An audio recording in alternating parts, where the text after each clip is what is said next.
Hi everyone and welcome to Beyond Tomorrow, a new series from the New Zealand Herald in partnership with MYOB, where we tackle the unprecedented business environment affecting thousands of small and medium-sized enterprises across New Zealand as the world battles to slow the spread of the novel coronavirus. I'm Will Trafford, and today we're missing Ingrid Cronin-Knight, MYOB's country manager. However, we do have another fantastic and topical guest joining us, MYOB's Head of Employee Services, Felicity Brown, and also Jason Enor, co-founder and CEO of MyHR. So you might have guessed it already. Today we are talking about employment, all the gory stuff, like letting people go, sure, but also how to manage your staff as they work remotely, keep them motivated and passionate at a time that you might be asking them to take pay cuts, unpaid leave, all this kind of stuff. Jason, it can't be an easy time for you, I'm guessing. Give me some optimism. Yeah, it's challenging, no doubt. We're working incredibly long hours to look after the 800 or so clients around New Zealand that we care for, and they've got collectively about 17,000 employees. So it's fair to say it started pretty pessimistically, but the impact of the wage subsidy has meant that a lot of employers who were otherwise considering cuts have been able to stop and pause and take a breath and reconsider. I do think there's a delay. I think we will still see some impact, but I think the breathing room has given us some space to reset business, give companies the opportunity maybe not to panic, and there's nothing worse than a panic restructure. You know, you need to take time to consider what your future looks like before diving in.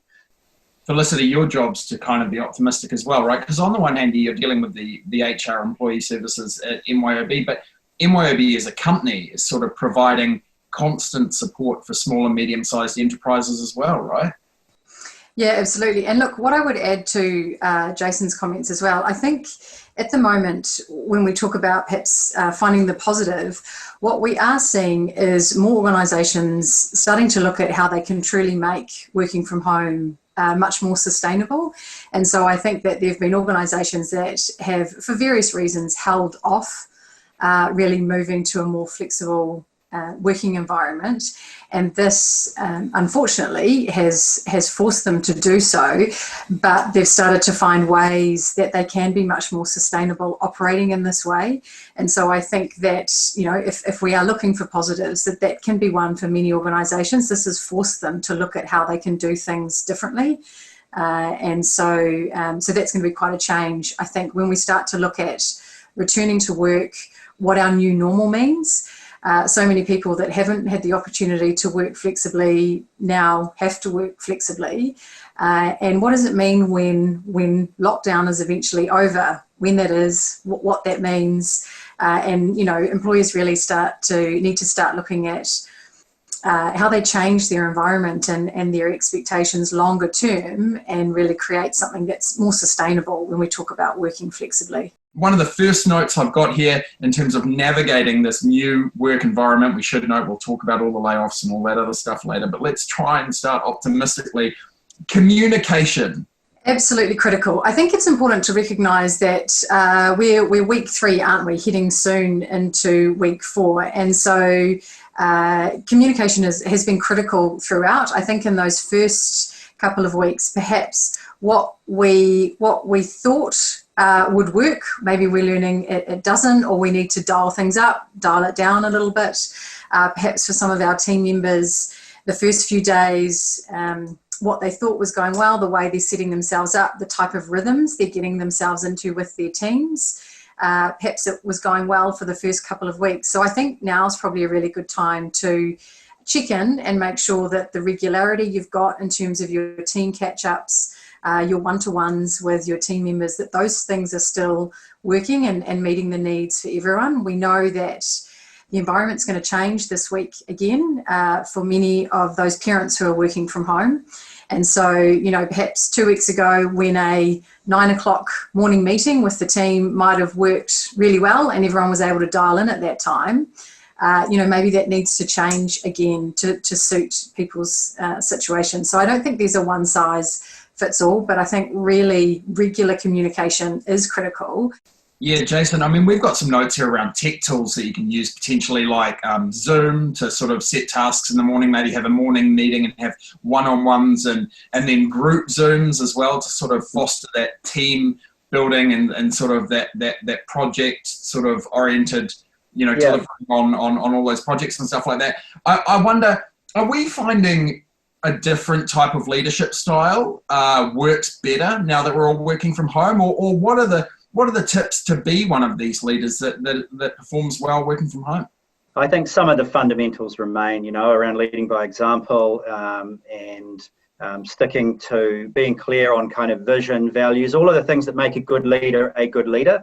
Consistency of behaviour that supports the things you say.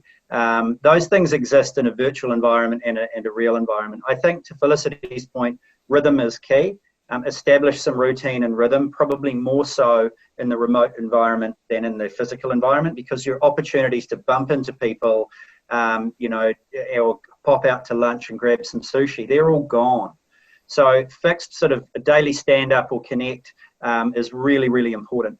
And we are talking, of course, about those people that are working from home, but don't forget, a massive chunk of the New Zealand workforce right now is at home and just receiving the wage subsidy. So I think 1.3 million workers are getting the subsidy, and of that, a big chunk are not actually undertaking any work. So don't exclude them from your catch-ups, right? Where they're all waiting anxiously to see what's going to happen as the lockdown ends. So tech is important, and whether it's, I'm not here to plug any one service, so whether it's Zoom or Skype or Hangouts, a kind of group chat forum is great. Your micro teams, so maybe a daily stand-up or connect with the small groups that work in specific areas.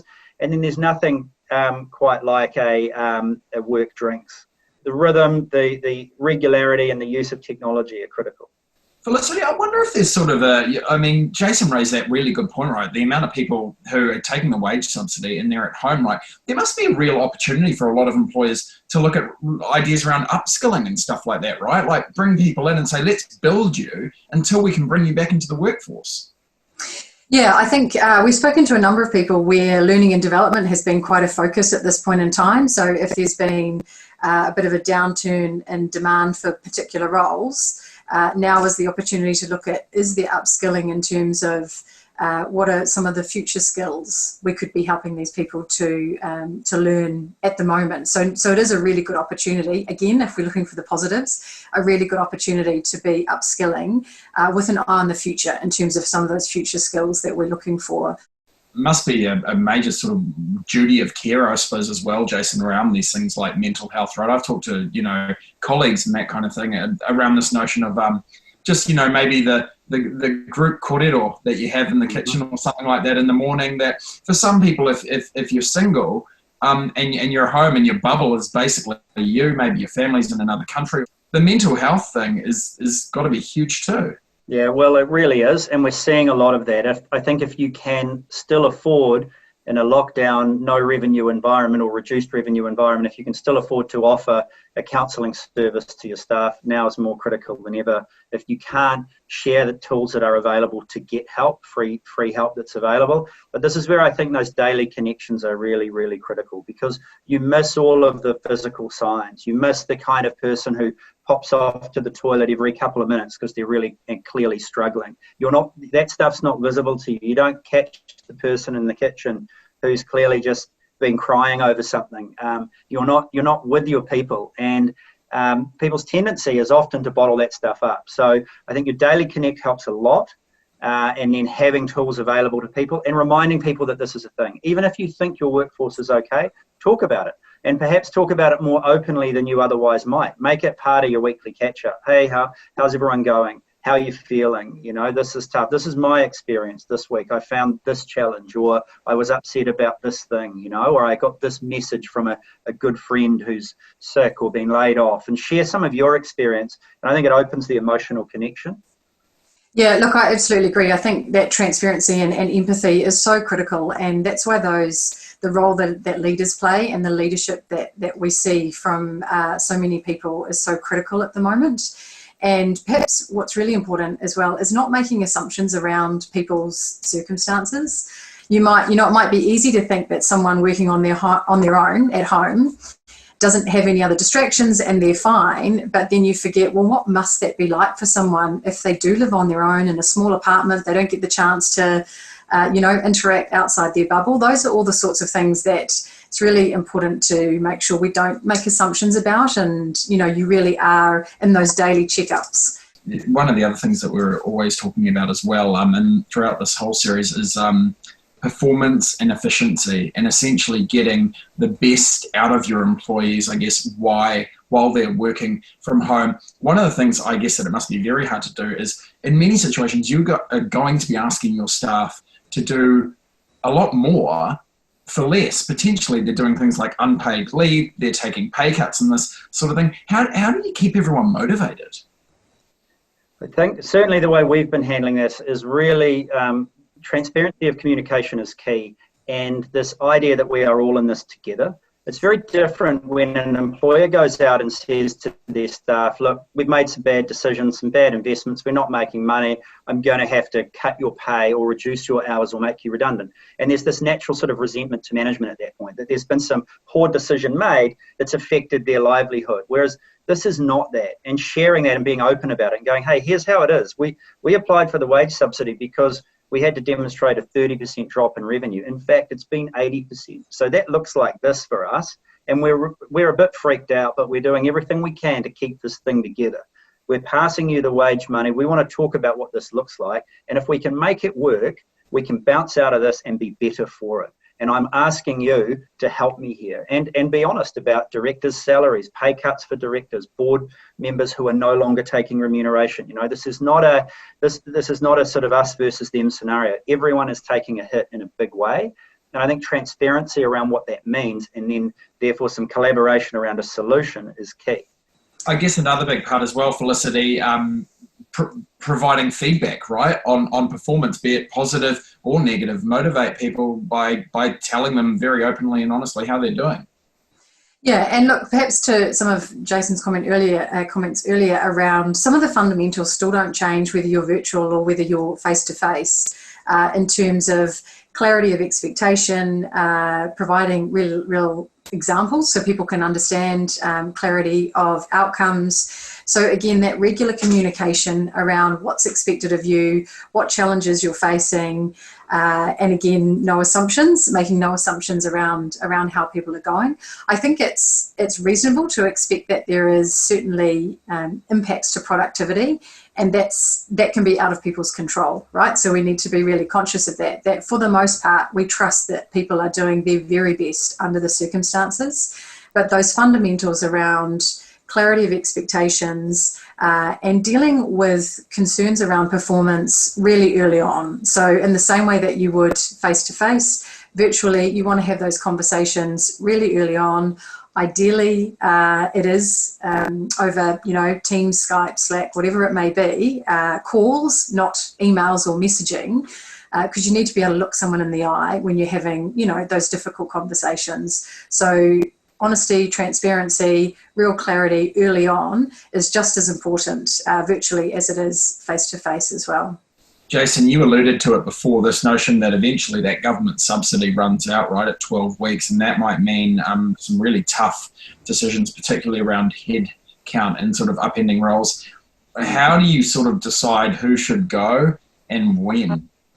Yeah, I think, again, because of the uniqueness of this time, there's an expected recovery. What's unclear is how long that will take. But I think when I advise anyone going into a restructure, the first thing I ask them to do is look at that sort of future state. Often people build their new organisation based on what's right in front of them, and they lose sight of sort of where they're going as a business.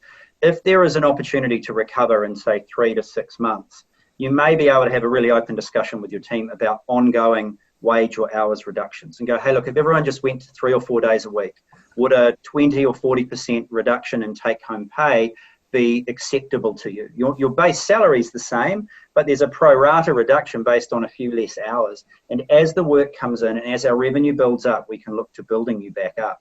And if there's agreement with that, that may be one way of tackling it. The process, and to Felicity's point, the process around restructure and letting people go has not changed. And there is no sort of free kick or procedural sort of shortcuts you can take as a result of COVID. So if you simply can't get past the fact you have to downsize, you must consult in the same way that you always did. You must present a solid commercial justification, and you must follow those steps that allow a person to present their views, to be heard, to seek advice and representation. But as with any restructure, good planning and some foresight will really help going into it, because then you can share all the options that are on the table and maybe avoid layoffs. And look, for some people, reducing take-home pay by 40% just won't work. But provided you're not kind of compelling or trying to force people to disadvantage themselves, you're presenting options, I think collaboration will go a long way. How do you decide if you've got a team of 3 people who should go? It can't just be performance, can it? As you're working through your process, if you've got 3 people performing exactly the same role and you're needing to reduce that, whether it's reducing it down to 2 or 1, ultimately you need to make a decision around what your selection criteria is. And performance absolutely can be one of the key criteria that you select based on. But you need to be really clear, transparent around what that selection criteria is. And yes, performance can be one of those, but there can be other things that are involved in that criteria, as long as that's being applied consistently to everyone throughout that selection process. Yeah. Yeah, it's fair and objective criteria, and it has to be transparent. So you must share your selection criteria with all of the, in this example, 3 affected employees, so they know the basis on which you're making your decision. One of the things we always talk about with this series is pivoting your business and looking at new potential ways to do business based on, potentially the drop down to level 3, changes in the economy, all this kind of stuff. How within your rights are you to ask an employee to change their role pretty materially? You're still consulting with someone. So it's not a unilateral decision that an employer can make. You absolutely put a proposal to them. Perhaps if there is a new role that you're proposing they move into, then you're still working through a consultation process in the way that you would even with large-scale restructures. So you put the proposal forward, you give them the opportunity to consider that, ask questions, provide feedback, and then based on that feedback, you're then making a final decision around around that proposal and whether you proceed with the role. So you can't unilaterally significantly change someone's role. You can absolutely consult with them, and based on the consultation process, the feedback that you've received, then make a decision around whether you're planning to change the role. And ultimately, if it's not a role that a person is capable of, has the right skills for, is wanting to do, is wanting to make a change to, then ultimately they would be redundant in their role. Yeah, 100% agree. I think that last point's really interesting if we go back to what we were saying earlier about this opportunity to retrain and upskill. Because of the reasons driving such a restructure and the need for a business to therefore pivot and change, all I would say to employers is you might consider the retraining opportunities a little more generously than you otherwise would. So to say, well, look, we're going from a sort of bricks and mortar distribution type retail business to a purely online business, and therefore these skills are no longer needed and you're redundant. You might say, well, actually, we believe you've got some capabilities and attributes that would suit this new environment. There's an upskilling kind of program needed, but we're prepared to invest a bit in that to get you there. Again, because decisions are being made on the basis of this massive kind of macro impact, not on the basis of poor business planning. So, to keep good people connected, retraining into this newly pivoted organisation will retain good people and build a lot of loyalty. The best way to recruit in a tough market is not to have to, because you've already got your good people locked in. I bet especially when you're in a market where skilled professionals are sort of running a bit loose, tight, I should say, on the ground, I suppose, right? Like if you're in a sector where staff are, still really going to be sought after, you're still going to have to, you're not going to be able to sort of treat your staff a great deal worse, I want to say, than you might have had to have been when you're in a more competitive environment, I guess. Yeah, no way. And I think people who do are very short-sighted. And look, that old school style of management is good, it still exists, but it is slowly kind of moving on. Employers generally are a lot better now at I think, connecting with and respecting their people, and this sort of authoritarian approach has proven not to work so well. because it does go back to a bit of transparency. Like, there's no way you should enter a meeting going, well, it's this or I lay you off. So, you should be grateful, because that's just awful. But you can't avoid the fact that for some businesses, that is kind of the reality. So, I don't mean to, sound glib or trite about this, but it's that message, but it's just delivered a little bit differently. But again, that's where collaboration and transparency helps. It's like, look, mate, we've been talking about this for the last 3 months. We haven't really recovered. We're still in a bit of a hole. Revenue's tight. I've got a plan. Here's how it looks. And I'm keen to see if you're going to be on board with this plan or not. And if you're not, well, then we can talk about what an exit looks like. And so there's an element of ultimatum there that can't be avoided. But how you deliver it is really the mark of a decent sort of leader and a decent human, I think. Treating people with respect and dignity are two of the most important things that you need to keep in mind in any of these conversations that people may find themselves having to have, and demonstrating empathy for the situation that they find themselves in as well. 100%. Tough times can unfortunately bring out the worst in people, but this is when a real leader comes to the fore. It should always bring out the best in a good leader. It is the role of the leader to maintain that level no matter how tough it gets. Is now the time, if you're looking at doing a number of these layoffs, that you sort of call in a consultant to help you out. If you've never done this before, there'll be a lot of SMEs out there who've just never laid someone off before. As with anything, if you are unsure, then you should seek professional advice. And I think Felicity and I both, as HR professionals, see this a lot. People will immediately go to an accountant to get tax advice because the idea are kind of scary, but will often DIY their employment processes and muck them up along the way. The cost of getting it wrong, both not just in terms of cash, but in terms then of time and reputation and your ability to recover faster, can be so significant versus the cost of just paying someone to help you do it. Highly recommend. If you're unsure, get some help. Don't assume you can just wing it. It's been really good for both of your help. MYOB's Head of Employee Services, Felicity Brown, and Jason Enor, co-founder and CEO of My HR. I think that's a cloud app if you want to check that out. Thank you so much, both of you. Thank you so much. Yeah, that was great. Really helpful advice. Remember, we want your questions as well. Email them through to video@nzherald.co.nz. It's a tough time, but we're sort of crowdsourcing help together through this product, and that's something that makes me really happy to be involved with it, I guess. We'll have breaking news throughout the day at nzherald.co.nz as well. I'll be here on Facebook Live. Bye for now.